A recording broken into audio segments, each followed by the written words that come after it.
আমরা এখানে পেরাম্বুর নির্বাচনী কেন্দ্রে আছি এবং প্রচার সবেমাত্র শেষ হয়েছে।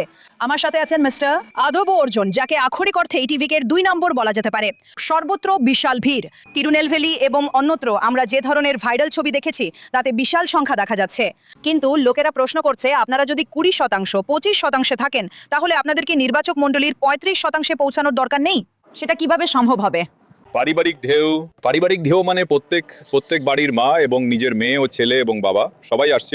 তারা আসলে পরিবর্তন চায়,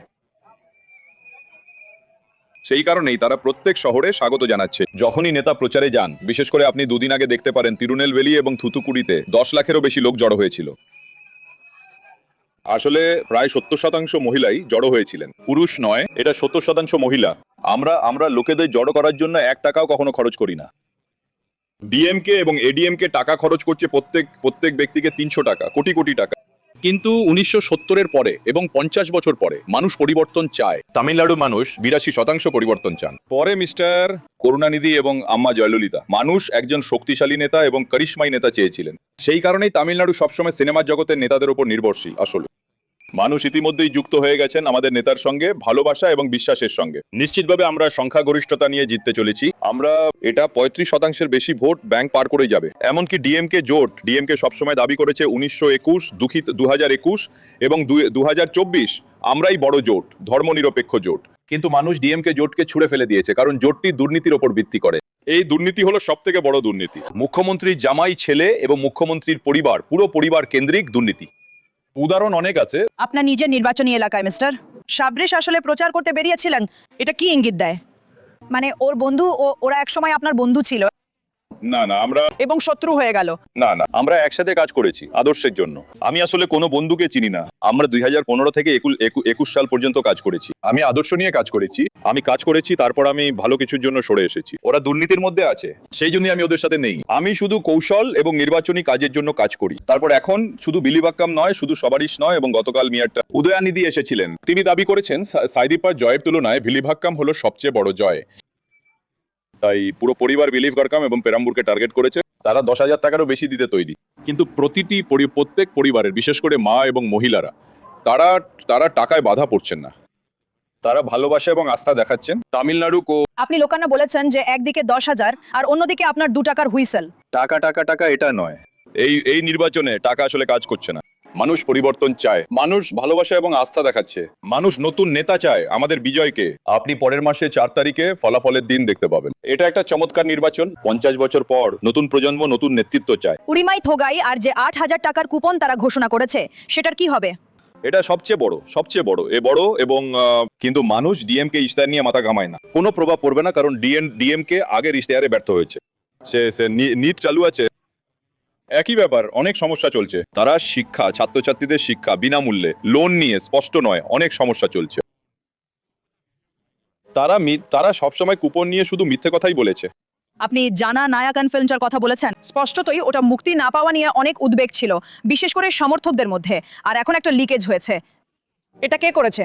দেখুন, এটা শুধু তামিলনাড়ুর সমস্যা নয় বা জানা নায়াকানের সমস্যা না। এটা ভারতীয় চলচ্চিত্র শিল্পের একটি চ্যালেঞ্জ। কিভাবে সিনেমা মুক্তি পেতে পারে,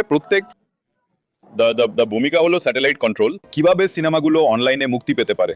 সুতরাং এটা হলো, সেই জন্য এটা একটা রাজনীতি।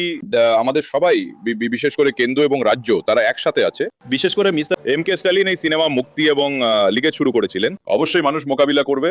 একবার আমাদের নেতা, একবার আমরা সরকার গঠন করলে সিনেমাটা 100% থিয়েটারে মুক্তি পাবে। মানুষ বিচার দেবে। কংগ্রেসের সাথে আপনার সম্পর্ক কি? সর্বভারতীয় মহিলা কংগ্রেস নেত্রী প্রায় ডিসমিসড, আমার মনে হয় ডিসমিসড। সুতরাং অনেক ক্যাডার, যারা রাহুল গান্ধীর ব্যক্তি, আরো সৎ ব্যক্তি, তাদের এখন সরিয়ে দেওয়া হয়েছে। অবশ্যই দল, বিশেষ করে মণি ঠাকুর এমপি এবং জ্যোতিমানি ইতিমধ্যেই ঘোষণা করে দিয়েছেন আমরা নির্বাচনে যাচ্ছি না। সুতরাং এই নির্বাচনটা সঠিক, সাথে 2021-এর মতো সঠিক জোটের মতো লাগছে না। সুতরাং এই ডিএমকে জোট ইতিমধ্যেই সম্পূর্ণ ব্যর্থ জোট। ওরা বলবে জাতপাতের সমীকরণ, আর আমরা এই সমস্ত দলগুলোকে একত্রিত করছি। এরকম কিছু আপনি কি এই নির্বাচন জাতপাত নিয়ে নয়। না, আপনি কি দেখেছেন তিরুনেলভেলি থুতুকুডিতে? দেখুন, সবসময় বলে যে দক্ষিণ হলো একটা জাতপাতের সমীকরণ, কিন্তু তিরুনেলভেলিতে 10 লাখের বেশি মানুষ জাতপাত বা অন্য কিছু নিয়ে কখনো মাথা ঘামায় না। তাই মানুষ পরিবর্তন চায়। ডিএমকে সবসময় জাতপাতের রাজনীতি করেছে। মানুষ উন্নয়ন চায়। লোকেরা ভালো শিক্ষা চায়, লোকেরা ভালো স্বাস্থ্য শিল্প চায়। মানুষের যে প্রাথমিক চাহিদা, বিশেষ করে দক্ষিণে, সেখানে কোনো শিক্ষা নেই, কোনো কর্মসংস্থান নেই। যুবকরা কর্মসংস্থান চায়, নিশ্চয়ই আমরা ভালো সরকার গঠন করব। আমরা উন্নয়নের ওপর মনোযোগ দেব। আপনার সবচেয়ে বড় শক্তি অবশ্যই যুব সমাজ, এবং আপনি মহিলাদের কথাও বলছেন। ওটা কি যথেষ্ট হবে? আপনি এটাকে কিভাবে দেখছেন? আমরা সবসময় আম্মা বলি। আম্মা মানে হলো একজন মা, সমস্ত পরিবারে মা সমর্থন করছেন। আমাদের পার্টি ভিত্তিক, আমাদের পার্টির ভিত্তি মহিলাদের উপর নির্ভর করে। মহিলা মানে সব পরিবার, মা এবং মেয়ে, বোন, এটাই হলো ভিত্তি। তাই পুরুষদের কোনো সুযোগ বা কোনো পছন্দ নেই। অবশ্যই পুরুষদের বদলাতে হবে, পুরুষদের মহিলাদের কণ্ঠস্বর শুনতে হবে। খুব প্রায়ই লোকেরা আমাদের বলছে যে তরুণরা তাদের নিজের বাড়িতে প্রভাবশালী হয়ে উঠছে, তাদের বাবা মাকে দিকে এগোতে প্রভাবিত করছে। দেখুন, পরে পরে 4 বছর পর, 40 বছর পর, 10 বছর বাচ্চারা রাজনীতি নিয়ে কথা বলছে। এটাই তামিলনাড়ুর রাজনীতির সাফল্য। এখন দরজা খোলা। তাই ডিএমকে এবং এমকে, স্ট্যালিন রাজবংশ এবং রাজতন্ত্র শেষ। শুধু একটা শেষ কথা, আপনি বলে আসছেন যে জোসেফ বিজয় পরবর্তী মুখ্যমন্ত্রী হতে চলেছেন, যাতে আপনি রাজা হবেন। কিছু লোক বলে আপনি শেষ পর্যন্ত কিং মেকার হবেন, অন্য কিছু লোক বলে আপনি ভোট কাটার হবেন। আপনি এ বিষয়ে কিভাবে প্রতিক্রিয়া জানাবেন? আমাদের নেতা কোনো রাজা এবং একজন কিংমেকার নন। আমরা সাধারণ মানুষ।